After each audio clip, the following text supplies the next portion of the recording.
Isang mapagpalang araw, Pilipinas, at sa lahat po ng ating mga kababayan na nakatutok mula sa iba't ibang panig ng mundo. Ito po si Jay Pamintuan at welcome po sa Good Morning, Batangas. Ngayong umaga, samahan nyo kami sa ilang minutong balitaan at masayang kwentuhan. Tumutok lamang po tayo sa Balisong Channel dahil magsisimula na ang mga mainit na balita sa Good Morning, Batangas.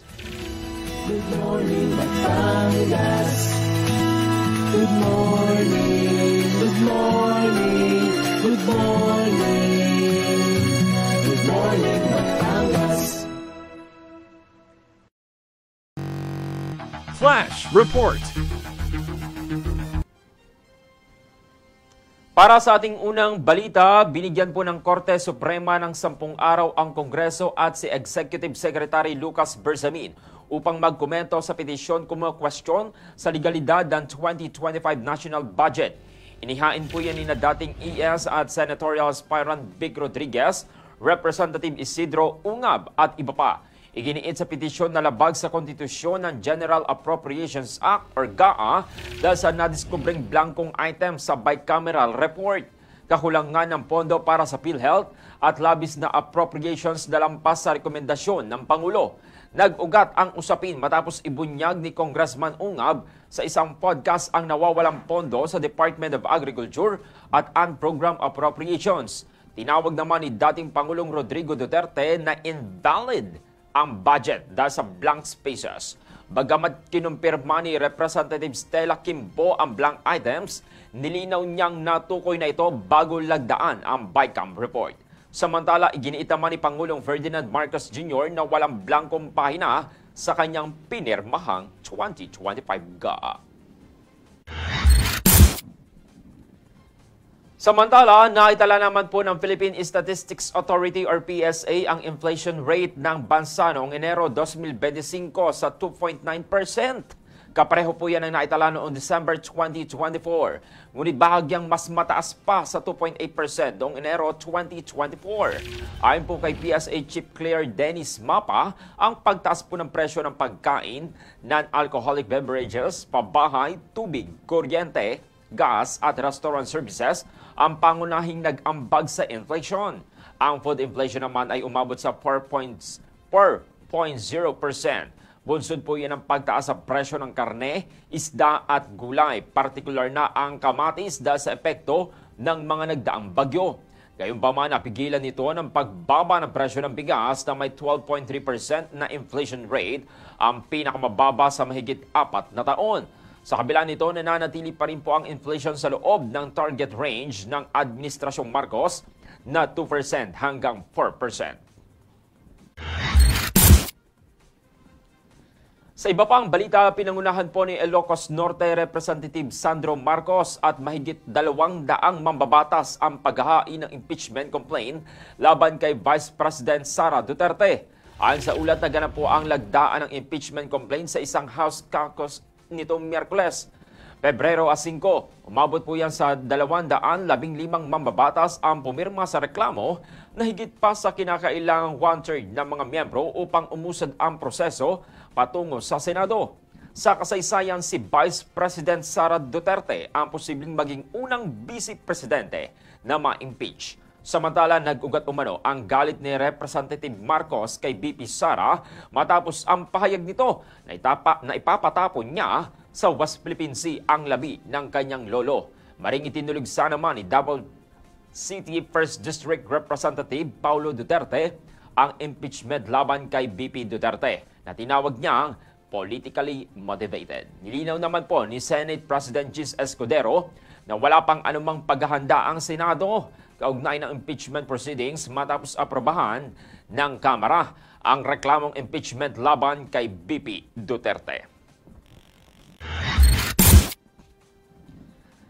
Kaugnay pa rin ang balitang yan, natanggap na po ng Senado ang Articles of Impeachment laban kay Vice President Sara Duterte matapos itong i-endorso ng 215 na kongresista. Ayon kay Senador Ronald Bato de la Rosa na kilalang kaalyado ni Duterte, inaasahan na niya ang impeachment.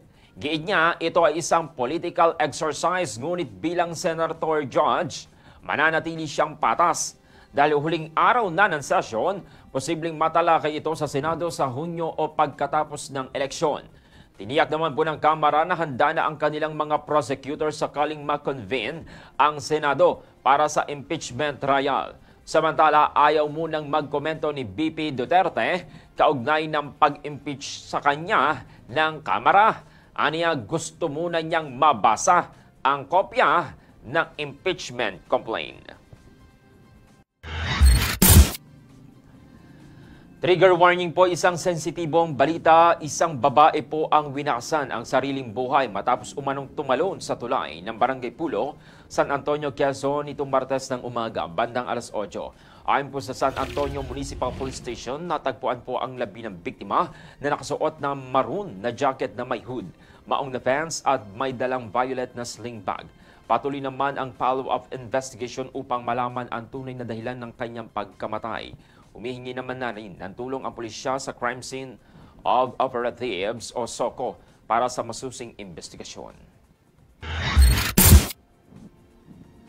Samantala sa iba pang balita, pinabulaanan po ng Taysan Municipal Police Station ang kumakalat na maling balita ukol sa umano'y pagdukot sa 2 batang lalaki sa Barangay Bilogo, Taysan, Batangas noong Pebrero 4. Ayon sa panayam po ng Balisong Channel News Team kay Police Major Jem Daliantes, walang insidente ng kidnapping at ang viral na video ay mula sa ibang lugar. Wala rin aniyang naitalang kahina-hinalang sasakyan sa CCTV footage. Binigyan din ng mga otoridad na walang sapat na ebidensya upang patunayan ang mga naunang ulat ng tangkang pagdukot. Hinihikayat naman ng Taysan Municipal Police Station ang lahat na maging maingat, mapagmatyag at responsable sa paggamit ng social media upang mapanatili ang kapayapaan sa bayan. Nagpaalala naman ang Taysan MPS sa publiko na huwag magpakalat ng hindi beripikadong impormasyon dahil may kaukulang parusa ito sa ilalim ng Cybercrime Prevention Act. Bilang bahagi naman ng mas pinaigting na seguridad, nakipag-ugnayan na ang Taysan MPS sa mga barangay captain at tanod upang tiyakin naman ang kaligtasan ng mga residente at mag-aaral. Balita naman tayo sa ibayong dagat, inihayag po ni US President Donald Trump ang plano ng Amerika na sakupin ang Gaza Strip matapos mailipat ang mga Palestinian sa ibang bansa. Sa isang press conference kasama po si Israeli Prime Minister Benjamin Netanyahu, sinabi po ni Trump na pangungunahan ng US ang paglilinis ng mga natitirang armas sa lugar at isusulong ang pag-unlad ng ekonomiya nito.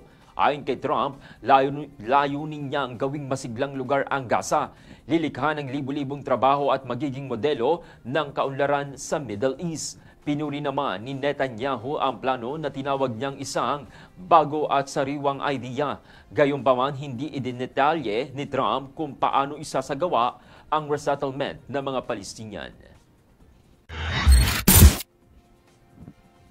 Samantala sa iba pang balita, muli pong nakapagtala ang Taal Volcano sa Batangas ng 7 na volcanic tremors na tumagal mula 2 hanggang 32 minuto. Ayon po yan sa PBOX, batay na rin po yan sa pinakahuling datos ngayong Huwebes. Bukod dito, umabot po sa 3,456 na tonelada kada araw ang ibinugang asupre o sulfur dioxide. Samantala, naobserbahan din po ang katamtamang pagsingaw ng usok mula sa bunganga ng bulkan na may taas na 600 metro na tinangay naman ng hangin patungong timog kanluran. Nananatili naman po sa Alert Level 1 ang Taal Volcano na nangangahulugang mayroong bahagyang aktibidad. Pinapalalahanan naman po ng PBOX ang publiko na iwasan muna ang permanenteng paninirahan sa Taal Volcano Island dahil ito ay isang permanent danger zone.